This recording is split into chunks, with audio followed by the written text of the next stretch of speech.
ముఖ్యమంత్రి గారు పాలమూరు బిడ్డ అని చెప్తారు అధ్యక్ష. వారు నేను అడుగుతా ఉన్నా, పాలమూరులో మొత్తం రిజర్వాయర్లు మేము కట్టినాం. వట్టెము, కరివేనా, మొత్తంగా ఉద్దండాపూర్ దాకా అన్ని రిజర్వాయర్లు కంప్లీట్ చేసినాం. కాళేశ్వరం ప్రాజెక్టు 1,00,000 కోట్లు ఏటీఎం అయిపోయింది అని మాట్లాడుతారు అధ్యక్ష. గల్లీ నుంచి ఢిల్లీ దాకా ఒకటే లొల్లి అధ్యక్ష. నేను వారిని అడుగుతున్నా అధ్యక్ష, మరి 18 లక్షల ఎకరాలకు నీళ్లిచ్చే కాళేశ్వరం మీద 94,000 కోట్లు ఖర్చు పెడితే గగ్గోలు.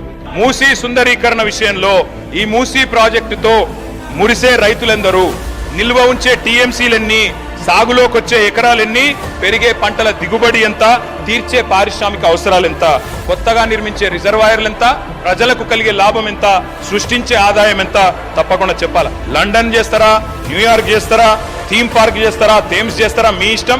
కానీ దాని వెనుకున్న థీమ్ ఏందో, బ్యాక్గ్రౌండ్ లో జరుగుతున్నదేందో తెలంగాణ సమాజం గమనిస్తున్నదనే విషయం మర్చిపోకండి. ముఖ్యమంత్రి గారు పాలమూరు బిడ్డ అని చెప్తారు అధ్యక్ష. వారు నేను అడుగుతా ఉన్నా, పాలమూరులో మొత్తం రిజర్వాయర్లు మేము కట్టినాం.